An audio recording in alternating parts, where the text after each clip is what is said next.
কি বনাইছে? বিলাহী তো এইটো কি লগালে?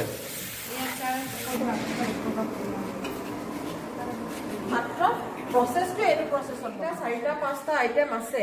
সেইকেইটা আপোনালোকে আচলতে আমি বনাই থাকোঁ, কিন্তু হ'লেও অকণমান পদ্ধতিগতভাৱে কেনেকৈ বনাব লাগে পদ্ধতিটো ইয়াত লিখা আছে। বাইদেউহঁতে পঢ়ি পেলাই তেনেকৈ বনাই পেলাই দেখাব। সেইখিনি আপোনালোকে মাত্ৰ ভালকৈ শিকি ল'ব।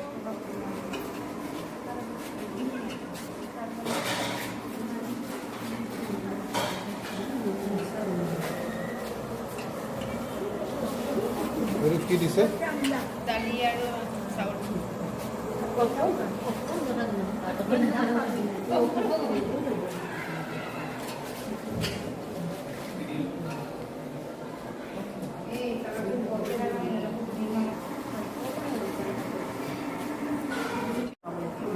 মানে বনাওঁতে আপোনালোকে এইটো চিষ্টেমত বনাব লাগিব। প্ৰথমতে চাউল দাইলখিনি বইল কৰি ল'লে, তাৰপিছত তেল দি পেলাই মছলাখিনি দি, তাৰপিছত বিলাহী দিলে, বিলাহী দি অলপ ভাজি শেষ হোৱাৰ পিছত এই ভিজা বস্তুখিনি তাত ঢালি পেলাই পূৰা ভাজি দিব লাগে, যাতে পানী হৈ নাথাকে, অকণমান ফ্ৰাই নিচিনা হৈ যায়।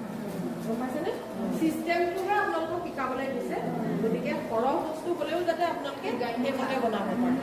কথাটো তেনেকুৱা আৰু তাৰপিছত সেই প্ৰতিটো বস্তুৱে তেনেকুৱা। আৰু ইয়াত পদ্ধতিখিনি লিখা আছে। আপোনালোক প্ৰত্যেকখন স্কুলত এখন যাব, আপোনালোকে দৰকাৰ হ'লে সেইখন পাকঘৰত থৈ দিব, মানে আপোনালোকৰ কিচেনত থৈ দিব।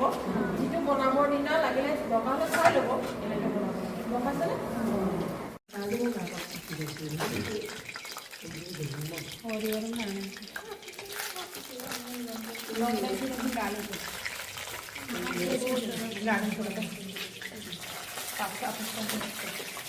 লং, দালচেনি, ইলাচি, পিঁয়াজটো দি দিয়ক। বাইদেউ পিঁয়াজটো বাজি পেলাই একেবাৰে কিবা চবটো লগাম। আগতে এইবোৰ চব বাজি সৰিয়হটো এইটোত নাই। সৰিয়হটো বেলেগ হালধীয়া পাতত সৰিয়হটো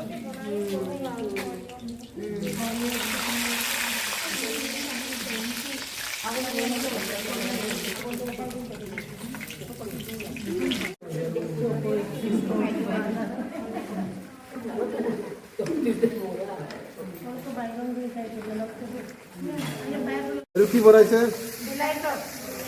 বিলাহী তো এইটো কি লগালে? আৰু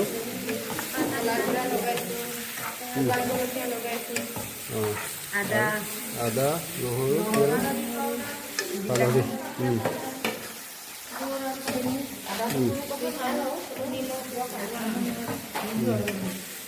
বিলাহী টক।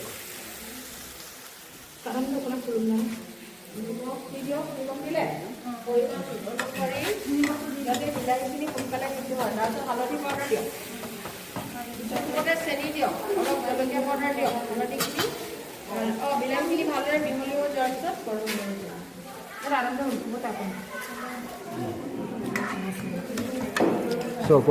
কি আছে? আলু, কণী, মছলা, ঠিক আছে।